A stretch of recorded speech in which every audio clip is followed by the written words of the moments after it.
아니 그러니까 세종대왕이 한자를 보고 베껴 한글을 만들었다고요.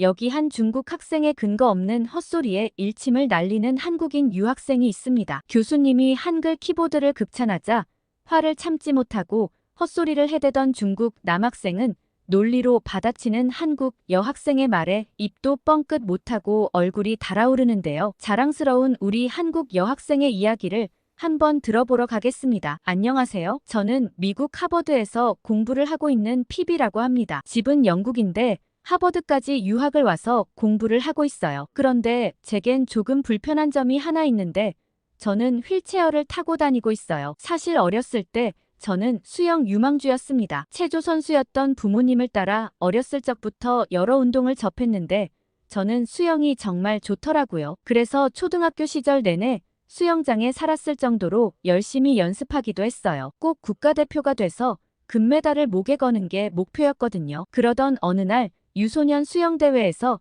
1등을 하고 온 가족과 신나게 집으로 돌아가는 길이었어요. 부모님과 이대로만 하면 정말 국가대표가 될지도 모르겠다는 즐거운 얘기를 나누던 중 갑자기 몸이 앞으로 확 쏠렸습니다. 한참 정신이 들었을 땐 다리에서 느껴지는 엄청난 통증에 곧바로 정신을 잃고 말았어요. 나중에 알게 되었지만 저희 차 뒤로 음주운전을 한 트럭이 뒤따르고 있었고 불행 중 다행으로 저희 차에 가까워지자 브레이크를 밟긴 했지만 충돌을 피할 수는 없었다고 했습니다. 차 내에서 일어난 큰 충격으로 다리를 지나는 큰 신경이 손상되었고 그렇게 저는 다리를 쓸 수 없어 휠체어를 타고 다니고 있어요. 저를 만나는 사람들은 이제 어쩌냐며 하나같이 제 걱정을 했고 어린 제가 받아들이기엔 너무 큰 사고였어요. 나중엔 괜찮냐고 묻는 사람들조차 만나고 싶지 않더라고요. 사람들의 걱정 섞인 말을 매일매일 듣다 보니 제가 정말 장애인이 되었다는 게 실감났거든요. 그 누구도 만나고 싶지 않았어요. 그래서 그때를 기점으로 대인 기피증이 생기기 시작했습니다. 처음엔 밖에 나갈 때 두리번거리는 걸 시작으로 해서 점점 전화나 문자를 하는 것도 힘들었죠. 그렇게 저는 스스로를 집에 가두었어요. 그나마 저희 부모님은 마치 예전처럼 저를 대해주셨어요. 저희 집에 방 배치와 몇 가지 구조물이 생겼을 뿐 제게 그 어떤 연민의 말도 하지 않으셨죠. 집에서 생활할 때도 최대한 제가 할 수 있는 것들은 다 해야 했어요. 제가 도움을 요청하기 전까진 부모님은 넘어지고 실수하더라도 그냥 내버려 두셨습니다. 그땐 좀 너무한 거 아닌가 싶은 생각이 들었지만 지금 돌아보면 그게 맞았던 것 같아요. 덕분에 집에서만큼은 그 어떤 걱정에 시달리지 않고 온전히 나 자신으로 지낼 수 있었거든요. 부모님은 일단 저를 지켜보기로 하셨는지 홈스쿨링을 시켜주셨어요. 그동안은 늘 수영장에서 먹고 자고 하느라 공부를 진지하게 해보지 않았는데 생각보다 책 속 세상은 정말 재밌더라고요. 처음엔 온갖 소설책에 빠져 지내다 점점 공부에도 흥미가 생기기 시작했어요. 어려운 문제를 해결할 땐 제가 뭐든 다 할 수 있다는 자신감이 생기더라고요. 그렇게 사고 이후로 병원을 제외한 외부 생활은 모두 단절한 채 오로지 공부에만 몰두하며 지냈습니다. 그런데 부모님께선 제게 대학교 생활은 학교를 다녔으면 좋겠다는 말씀을 하셨어요. 알고 봤더니 의연해 보이셨던 부모님은 사실 매일 밤 제 걱정에 눈물로 지새우셨던 거죠. 친구들을 집에 초대해볼까 좋아하던 장소를 가볼까 많이 노력하셨지만 굳게 닫힌 제 마음의 문을 열진 못했거든요. 그런데 그렇게 오랜 세월 눈물로 지내셨다는 말씀을 들으니 대학 생활은 제대로 해야겠다 생각했지만 다시 저를 아는 누군가가 있는 곳으로 돌아가기는 싫었어요. 그래서 저는 다른 나라에 있는 곳으로 가겠다고 말씀드렸고 그렇게 하버드로 오게 되었습니다. 처음엔 정말 긴장했지만 누구도 저를 모르는 새로운 장소에 오니 생각보다 다른 사람들 시선이 신경 쓰이지 않더라고요. 그렇게 저는 언제 방구석에 갇혀 지냈던 애였냐는 말을 들을 정도로 학교 생활을 잘하고 있어요. 하버드에서 저는 AI를 연구하는 학생으로 사회에 도움이 되는 프로그램을 만들고 싶다는 꿈을 갖고 일하고 있어요. 다리를 다치고 사실 도움을 받는 일이 많았기 때문에 반대로 제가 가진 능력으로 다른 사람을 돕는 일을 하고 싶은 마음이었죠. 그런데 학교 생활 중 정말 힘든 게 하나 있었어요. 사실 여기 대학교 애들은 다들 저를 그냥 자연스럽게 받아들여주고 있어요. 딱 한 명 샤오잔을 제외하고 말이죠. 샤오잔은 중국에서 온 남학생인데 저를 볼 때마다 너무 과하게 구는 친절에 오히려 가시가 숨겨져 있다는 생각이 들 정도예요. 제가 충분히 할 수 있는 일들도 넌 못하는 거 아냐? 라며 제 행동을 제지하기도 하고 다리가 그렇게 돼서 어쩌냐며 불쌍한 듯한 눈빛을 보낼 때도 많아요. 일일이 해명하거나 받아치는 것도 제 수준 깎이는 일인 것 같아 참고 있는데 속으로는 정말 화가 치밀어 오르는 일이 한두 번이 아니죠. 이런 애랑 같은 학교에 다니다니 정말 부끄럽다고 느껴지는 적도 있어요. 아무튼 그 애 빼고는 정말 학교 생활은 완벽하죠. 그런데 어느 날 제게 노라가 호들갑을 떨며 난리를 쳤어요. 우리 전공 교수님이 한 분 더 새로 오신다고 하셨죠. 그게 뭐 새로울 일이냐고 웃으며 얘기했더니 그 교수님이 학회에서 엄청 인정받는 분인데다 자기가 학과 사무실 갔다 잠시 봤는데 너무 잘생겼다는 거였죠. 젊은데 실력까지 좋다니 너무 멋지지 않냐며 방정이었어요. 왠지 성격도 좋을 것 같다고 했죠. 제가 잘생긴 거랑 성격 좋은 거랑은 무슨 상관이냐고 했더니 원래 잘생긴 사람은 성격도 좋다며 샤오잔 보면 딱 생긴 거랑 성격이랑 똑같지 않냐고 하더라고요. 저는 그래도 인신공격은 좀 아니지라고 말했지만 왠지 새로운 교수님이 정말 기대되는 마음이었어요. 하버드는 솔직히 정말 똑똑한 사람이 많아서 다른 사람을 다 제쳐서 제가 여기 왔지만 여기선 제가 꼭 꼴찌같이 느껴지거든요. 그런데 세계 학회에서 인정받는 엄청난 분이 오신다니 설렐 수밖에 없었죠. 그러던 어느 날 학교에서 학생들에게 메시지를 하나 보냈습니다. 메시지를 하나 받자마자 저는 뛸 듯이 기뻤어요. 교수님께서 수업 시작 전 학생들을 교수실로 초대하신 거죠. 학생이 워낙 많아 여러 조로 나누어 교수님의 방에서 티타임을 가질 수 있었습니다. 교수님의 방에 들어가자마자 저는 풍겨오는 고풍스러운 느낌에 놀랐어요. 꽤 젊은 교수님이라 생각했는데 취향이 굉장히 클래식하고 고급스러운 느낌이었죠. 인상이 인자하셔서 노라 말대로 성격이 정말 좋을 것 같다는 느낌이 들더라고요. 그런데 어느 한 학생이 갑자기 교수님께 질문을 하나 했습니다. 교수님 방에 크게 걸려있는 그림이 하나 있었거든요. 흰색 큰 동그라미에 파란 느낌의 배경이었는데 저게 뭐냐고 말이죠. 교수님께서는 한국의 어느 화백의 작품이라고 했어요. 원본은 너무 비싸서 나도 언젠가 사고 싶다는 생각만 하고 있다고 하셨는데 한국의 달 항아리를 모티브로 한 그림이라고 하셨죠. 그러면서 직접 휴대폰을 검색해 저희에게 달 항아리의 실물을 보여주셨어요. 뽀얗고 부드러운 곡선이 마음을 차분하게 만들어주는 느낌이 들더라고요. 교수님은 한국의 문화를 굉장히 사랑한다고 하셨어요. 이런 달항아리나 백자들을 좋아하셔서 집에서는 따로 수집도 하고 계시다고 했죠. 교수님과 만나기 전에는 코딩 얘기나 프로그래밍 얘기만 할 줄 알았는데 이런 얘기를 하게 되다니 상상도 할 수 없었어요. 이런 문화를 즐기는 교수님을 보면서 더 교수님께 빠져들게 되었죠. 그런데 교수님 방에서 잔잔하게 나오는 음악이 있었습니다. 교수님께서 우리가 오기 전부터 듣고 계셨던 음악인 것 같은데 멜로디가 너무 아름다웠죠. 가사도 잘 안 들렸지만 처음 들어보는 부드러운 리듬이었어요. 저는 교수님께 혹시 지금 방에서 나오는 이 노래는 무슨 노래인가요? 라고 여쭤봤더니 교수님께선 이것도 한국의 오래된 노래라고 하셨어요. 여기 한국 학생도 있는 걸로 아는데 아마 지훈이는 이게 무슨 노래인지도 모를 정도로 오래전의 노래라고 설명해 주셨습니다. 그러자 지훈이는 신하위의 노래라고 대답을 했고 교수님은 깜짝 놀라셨어요. 이렇게 오래된 노래를 어떻게 아냐고 말이죠. 그러자 오히려 지훈이가 더 놀랐어요. 지훈이는 아버지가 당시 노래를 좋아하셔서 어렸을 적부터 정말 많이 들어서 알고 있는데 교수님이야말로 미국의 젊은 교수님께서 어떻게 한국의 올드팝을 아냐고 말이죠. 교수님께선 한국 반도체 기업에서 연구를 잠시 했었을 때 거기 아저씨들이 듣고 계시는 노래를 듣고 한 번에 훅 빠져버리셨다고 했어요. 그리고 그 뒤부터 그 시절 노래를 줄곧 듣고 있다고 하셨죠. 학생들은 다들 이게 요즘 노래가 아니라는 거에 놀란 듯 했어요. 사실 지금 들어도 전혀 손색 없을 정도로 아름다운 음악이었거든요. 그러면서 다들 갑자기 노래를 더 듣고 싶다며 볼륨을 높여서 한 곡 더 들려달라고 했죠. 교수님은 이게 나만 좋은 게 아니었구나.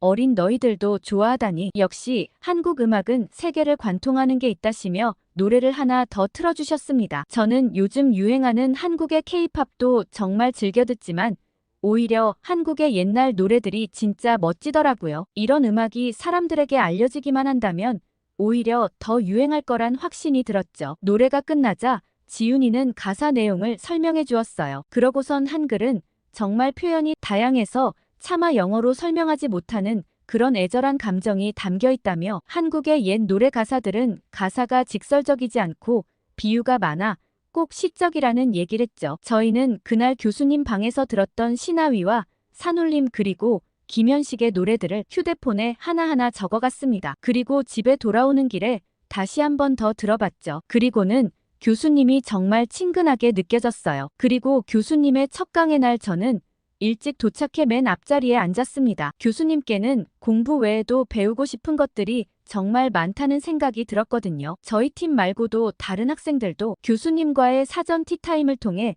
교수님의 강의에 기대하는 학생들이 많아 보였어요. 교수님은 첫 시간이니만큼 AI를 연구하는 우리들이 나아갈 길에 대해 생각해보자고 하셨죠. 토론 형식으로 이루어진 교수님 수업은 매우 자유롭고 유쾌했어요. 물론 토론 형식으로 수업하는 다른 교수님들도 많았지만 온화하고 친절한 분위기에 누구나 자유롭게 의견을 개진할 수 있었습니다. 그렇게 절반의 수업이 지나갈 즈음 교수님께서 여러분이 추후 실리콘밸리에서 일하기 위해 지금부터 필수적으로 배워야 할 게 하나 있다고 하셨어요. 교수님이 화면에 띄운 내용을 보고 일제히 두 눈이 휘둥그레졌죠. 교수님이 보여주신 건 바로 한글이었어요. 다들 의아했죠. 미국 실리콘밸리에서 일하게 될 저희가 왜 한글을 배워야 하는지 머릿속에 물음표가 가득했습니다. 그러자 교수님께선 혹시 작년 구글의 인공지능 챗봇 바드가 처음 나왔을 당시를 기억하냐고 물었습니다. 그때 마이크로소프트의 챗GPT와 뜨거운 경쟁을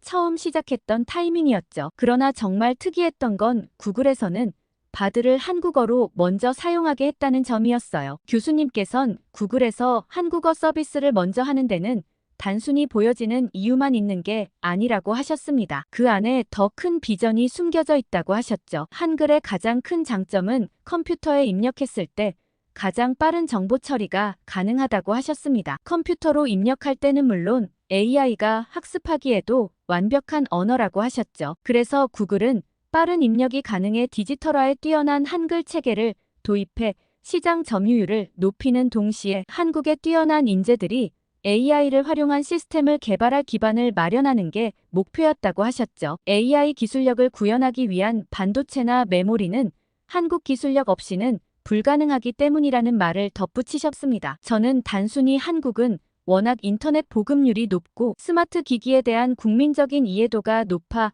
단순 베타 테스트를 위함이었다고 생각했는데 좀 놀랐습니다. 그리고 이어지는 교수님의 말씀에 저는 한글을 배워야 하는 필요성을 절감할 수밖에 없었어요. 프로그래밍을 할 때는 코드를 입력하고 타자를 정확하게 치는 게 매우 중요한데 한글 키보드는 그런 측면에서 보면 세계 최고라고 하셨습니다. 정확성과 속도 그 두 측면에서 따졌을 때 지금의 영어식 쿼티 키보드는 한참 뒤처진다고 하셨죠. 쿼티 키보드는 단순히 자주 쓰는 글자들을 멀찍이 띄워 배열해서 오타를 줄이는 것만이 목표라고 하셨습니다. 그런데 한국식 키보드의 전신이 되는 공병우 타자기는 세계에서 유일하게 2개국 문자를 타이핑할 수 있는 유일한 기계식 타자기라고 하셨습니다. 한글을 기계적으로 구현하면서도 빠르고 쉬운 타이핑이 목적이라고 하셨죠. 손의 운동 반경을 최소화하여 효율적인 타자기가 될 수 있도록 구현했다고 하셨습니다. 이를 알아본 IT 대기업들이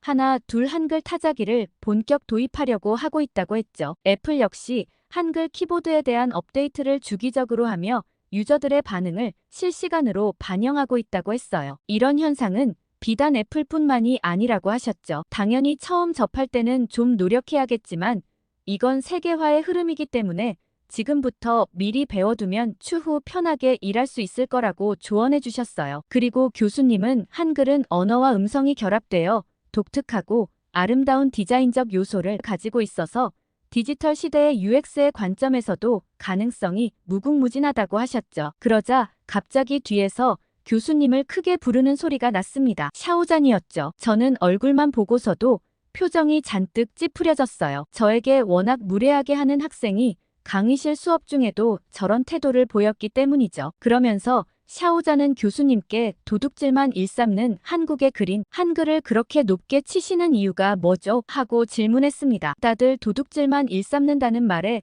벙쪄서 교수님과 샤오잔을 번갈아 바라보았어요. 그런데 제 시선 맞은편에 있던 지윤이의 얼굴 표정도 확 구겨진 걸 볼 수 있었습니다. 교수님은 샤오잔 학생이 잘 모르는 것 같아 알려주겠다고 하시며 한글이 정말 과학적인 언어인데다 세계 유일하게 한글만 가지는 특별한 점이 하나 있다고 하셨습니다. 다른 언어는 창제자와 창제시기 두 가지가 정확히 밝혀진 게 없지만 한글은 유일하게 창제자와 창제시기가 밝혀진 언어라고 하셨죠. 한국의 세종대왕이 백성들이 제대로 된 글을 읽지 못해 어려움을 겪는 걸 안쓰러이 여겨 발음기관의 모양을 본 떠 한글을 만드셨다고 했어요. 저는 교수님의 설명을 들으면서 한글이 백성을 사랑하는 마음에 만들어졌다는 부분이 좀 소름 끼쳤어요. 사실 군주라면 비단 그렇게 하는 게 맞지만 사실 역대 왕들을 보면 자기 욕심 채우기 바쁜 왕들이 많이 있잖아요. 백성들에게 힘든 노역을 시키고 백성들의 삶이 어떻든 말든 자기만 호의호식하는 군주가 많았는데 한국에는 그렇게 멋있는 왕이 있다는 게 놀라웠습니다. 이 얘기를 듣고 한글에 대해 더 관심이 많아졌어요. 저는 샤오잔이 더 이상 할 말이 없겠다 싶었는데 샤오잔은 코웃음을 쳤습니다. 아니 그래서 세종대왕이 중국 최하층민들이 쓰던 그 언어를 가져간 거라고요? 라고 대답했어요. 중국 하층민들이 한자를 기반으로 한 하층민만의 은어가 있었다고 했죠. 한국 단어에 한자로 만들어진 글이 많은 건 이미 교수님도 아시겠죠? 라고 하며 그게 바로 한자를 베껴 한글을 만들었기 때문이라고 얘기했습니다. 그러자 갑자기 지윤이가 손을 번쩍 들었습니다. 제가 샤오잔의 주장에 대답해도 될까요? 교수님께 허락을 구하는 지윤이의 태도는 샤오잔의 불량한 언행과 완전 반대되었어요. 지윤이는 세종대왕님께서 훈민정음을 만들기 전에 우리 한국 사람들은 향찰, 이두, 구결 등의 글자를 사용했다고 했습니다. 그 이전까지도 한국어는 있었지만 문장을 우리말 순서에 맞게 바꾸고 조사 등을 한자 소리를 빌려 붙인 한문 문장이라고 했죠. 그러자 샤오잔은 그 말이 바로 베껴 썼다는 말이라며 성질을 냈습니다. 흥분한 샤오잔의 태도와는 반대로 차분하게 지윤이는 한자를 빌려 썼을 뿐 그게 중국어를 본떠서 썼거나 베꼈다는 말은 성립하지 않는다고 했어요. 그렇다면 같은 한자 문화권에 속하는 일본어도 한자를 그대로 베꼈다고 주장할 수 있는지 궁금하다고 했습니다. 그러자 샤오잔은 우물쭈물했어요. 지윤이의 말을 들은 학생들은 사실 더 이상 들을 가치가 없다고 생각했습니다. 샤오잔의 논리라면 영어를 사용하고 있다고 해서 미국이 영국을 베꼈다는 말은 성립이 안 되니까요. 지윤이는 말을 계속 이어갔어요.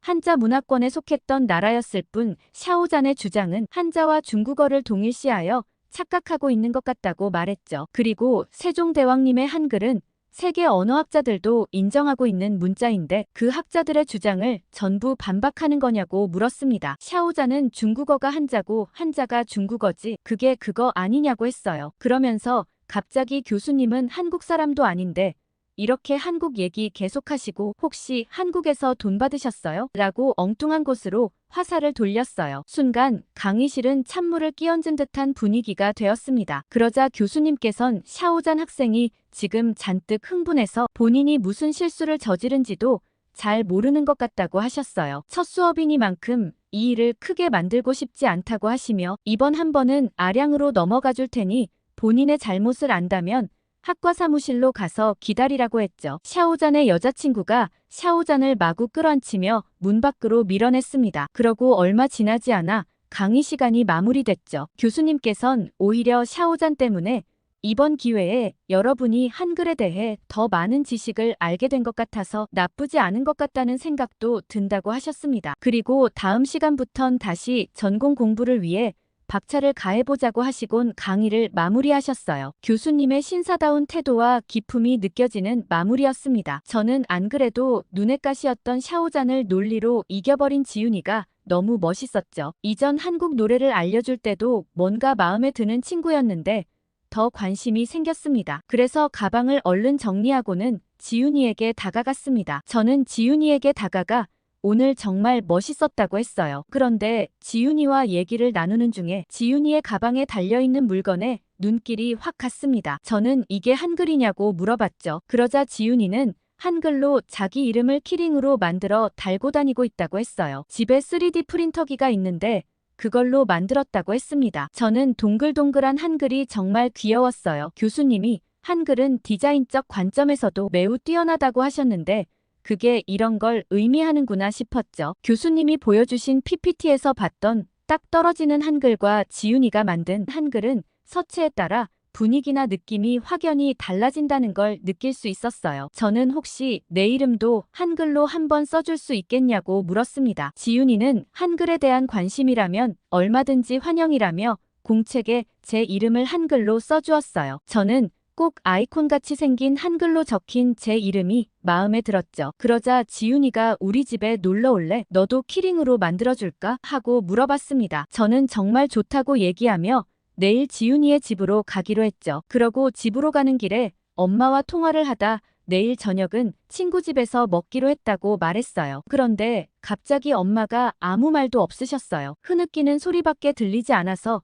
저는 무슨 일이 생겼나 놀랐죠. 그러자 엄마가 사고 나고 친구 집에 간다고 하는 소리는 처음 들었다며 잘 지내고 있다고 얘기는 해줬지만 이젠 다시 예전처럼 돌아가서 평범하게 살고 있구나 싶어 감격했다고 하셨습니다. 저는 엄마의 말에 덩달아 마음이 찡해졌어요. 생각해보면 정말 친구 집에 가는 건 오랜만이었거든요. 대학에 와서 그나마 친구들과 하나둘 어울리긴 했지만 제가 그닥 친하지도 않은 친구 집에 선뜻 가겠다고 한 건 처음이었으니까요. 저는 지윤이 집에 놀러 가는데 선물이라도 하나 사가야겠다 생각했지만 도저히 한국 사람은 뭘 좋아하는지 잘 몰랐어요. 그래서 인터넷에 한국 선물에 대해 마구 검색해봤죠. 그리고는 딱 마음에 드는 물건을 찾았습니다. 그 물건을 사서 지윤이가 자취하는 집으로 향했죠. 지윤이는 반갑게 저를 맞으며 제 손에 들고 있는 선물을 보고는 빵 터졌어요. 그러면서 잘 풀리라고 휴지를 사온 거냐고 물었죠. 저는 웃으면서 비슷하다고 얘기하며 우리 사이가 이렇게 길게 이어지면 좋겠다고 사왔다고 했습니다. 지윤이는 그 의미도 참 좋다며 저를 집 안으로 들어오라고 했죠. 그런데 저는 선뜻 들어가지 못하고 머뭇거릴 수밖에 없었어요. 지윤이의 집에는 신발을 벗고 들어가야 했는데 제 휠체어가 거슬릴까 걱정이었거든요. 지윤이는 하나도 걱정 안 해도 된다며 바닥이 대리석이라 닦으면 괜찮다며 아무렇지 않게 웃어 보였어요. 저는 나중에 청소하려면 일일 텐데 불편한 마음이 들면서도 저를 배려해주는 지윤이의 마음이 고마웠죠. 지윤이는 혼자 유학 와서 살고 있는데도 정말 깨끗하게 집 관리를 잘 해놓았다는 생각이 들었어요. 저도 혼자 사는데 엉망인 저희 집과는 비교되게 단정하고 가지런했죠. 지윤이는 일단 밥부터 먹자며 엄마가 손님이 오면 밥부터 먹여야 된다고 배웠다고 하더라고요. 한국 음식을 많이 먹어봤는지 잘 몰라서 일단 김밥에 떡볶이를 준비했다고 했어요. 저는 김밥은 마트에서 파는 냉동김밥 먹어본 적 있다며 입에 잘 맞아서 좋다고 얘기했습니다. 그러자 지윤이가 갑자기 코웃음을 쳤어요. 그러더니 냉동김밥 맛은 가짜라고 했죠. 저는 그게 무슨 소리냐며 궁금해했고 지윤이는 아마 자기가 만든 김밥을 먹으면 알게 될 거라고 했습니다. 지윤이가 내어놓은 김밥과 떡볶이는 정말 먹음직스러워 보였어요. 그리고 김밥을 먹는 순간 저는 지윤이의 말을 이해했습니다. 지윤이는 아마 너 이제 냉동김밥 못 먹을걸 하고 웃었죠. 정말 냉동김밥의 맛은 가짜였습니다. 갓 만든 김밥이 이렇게 맛있다니 저는 지윤이에게 왜 한국 사람들은 이걸 알려주지 않은 거냐며 우스갯소리로 얘기했어요. 지윤이는 자기도 냉동김밥이 유행해서 깜짝 놀랐대요. 냉동김밥은 한국에선 별로 맛도 없어서 다들 별로 안 먹는데 미국에선 품절까지 되니 얼떨떨했다고 했죠. 그리고 떡볶이라는 음식은 처음 먹어보는데 말캉하면서 쫀득한 식감이 정말 재밌었어요. 불닭볶음면보다는 훨씬 달콤하고 덜 매워서 제 입에 딱이었죠. 이제껏 먹어본 한국 음식이 3개뿐이지만 먹는 것마다 다 맛있어서 다른 한국 음식들도 궁금해졌습니다. 그렇게 지윤이와 즐겁게 밥을 먹고 지윤이의 컴퓨터로 갔습니다. 지윤이는 이미 3D 프린트 시안에 제 이름을 다 짜 넣어두었죠. 색깔만 고르면 된다고 어떤 색이 좋겠냐고 했어요. 저는 이게 한글이니까 한국과 관련된 색을 넣고 싶다고 했고 지윤이는 그렇다면 빨간색과 파란색을 섞어 한 글자씩 넣어줄까 하고 물어봤어요. 한국 국기인 태극기에 있는 색깔이라고 했죠. 저는 지윤이의 제안에 동의했고 지윤이의 3D 프린터기에서 나오는 열쇠고리를 구경했어요. 그러곤 지윤이는 제게 기다리는 동안 한국 전통 음료수 한번 마셔볼래? 라고 제안했습니다. 그런데 저는 지윤이가 냉장고를 열자마자 깜짝 놀랄 수밖에 없었습니다. 냉장고 안에는 가지런한 통들이 여러 개 놓여 있었어요. 물과 음료수밖에 없는 제 냉장고와는 대조적이었죠. 지윤이는 이건 다 반찬이라고 주말에 마음먹고 한번 딱 만들어 놓으면 평일에 먹을 수 있다고 했어요. 냉동실엔 또 한 끼만큼 먹을 분량의 밥과 국도 가득 얼려져 있었죠. 지윤이는 미국 음식은 매일 먹으면 물린다며 자긴 한식을 매일 먹어야 해서 이렇게 하고 있다고 했어요. 한식이 소화가 잘 되고 가벼운 데다 자긴 영락 없는 한국인이라 밥심으로 공부한다고 했죠. 저는 이렇게 건강하게 생활하는 지윤이가 멋있어 보였습니다. 그리고 지윤이가 따라준 음료를 보고 놀랐죠. 이거 혹시 술이야? 술이면 나 못 먹을 것 같은데 라고 얘기했습니다. 그러자 지윤이는 술이 아니라 식혜라고 했어요. 자기가 직접 밥솥으로 만들었다고 했죠. 식혜의 맛은 살짝 구수하고 달콤했어요. 흐물흐물한 밥알이 굉장히 특이한 맛이었습니다. 저는 지윤이에게 내가 혹시 못하는 게 뭐가 있냐고 물어봤어요. 그러자 웃으며 그냥 열심히 하는 거지 잘하는 건 아니라며 겸손하게 대답했습니다. 지윤이를 보면서 저는 한국에 대한 인상이 굉장히 좋아졌습니다. 한국이라는 나라는 어떤 나라길래 이런 멋진 친구가 있을 수 있는지 한번 가보고 싶은 생각이 들 정도였죠. 교수님 방에서 느꼈던 한국의 문화와 한국인 지윤이에게서 느낀 성실하고 선한 한국 사람을 보면서 한국으로 여행을 가보면 어떨까 막연한 생각이 들었습니다. 지윤이는 제 생각을 읽은 건지 다음에 한국에 한번 가보면 아마 한국을 더 좋아하게 될 거라고 했어요. 저는 휠체어를 타는 내가 어떻게 한국 여행을 가보겠어 하며 씁쓸해했죠. 그러자 지윤이는 깜짝 놀랄 얘기를 했습니다. 한국의 모든 지하철역에는 엘리베이터가 다 설치되어 있다고 했어요. 그래서 지하철을 타고 여행하면 크게 무리가 없을지도 모른다고 했죠. 영국에서도 런던 지하철만 엘리베이터가 있을 뿐 런던을 제외하고는 엘리베이터가 완벽하게 설치되어 있는 것은 아니죠. 지윤이는 아마 한국 분들도 다 이해해 주실 거라며 다음에 기회가 되면 같이 경복궁도 가고 한복도 입어보자고 얘기해 줬어요. 그리고 맛있는 한국 음식도 정말 많다며 떡볶이와 김밥은 아무것도 아니라고 했죠. 저는 지윤이의 따뜻한 웃음처럼 한국 분들도 따뜻한 시선으로 바라봐 주길 기대하며 지윤이와 언젠가 떠날 한국 여행을 머릿속으로 그려보았습니다. 저 정말 휠체어로 한국 여행해도 될까요? 한국 분들의 생각이 궁금합니다. 오늘 하버드 강의실에서 일어난 한국 학생 지윤이의 통쾌한 발언 어떠셨나요? 미국 실리콘밸리에서도 주목하고 있는 한글과 한글 키보드라니 가슴이 흐뭇해집니다. 대만에서는 이미 한글 표기를 도입하고 있다는데 다른 사연도 한번 들어보시면 어떨까 추천해드려요. 그리고 한글이 디지털 시대에 적합한 언어로 떠오르면서 점점 한글의 세계화가 빨라질 거란 기대가 되네요. 오늘 사연이 재밌으셨다면 좋아요와 댓글 많이 달아주시고 더 재밌는 사연으로 돌아오겠습니다. 여러분의 사연 제작소 감동 필름이었습니다.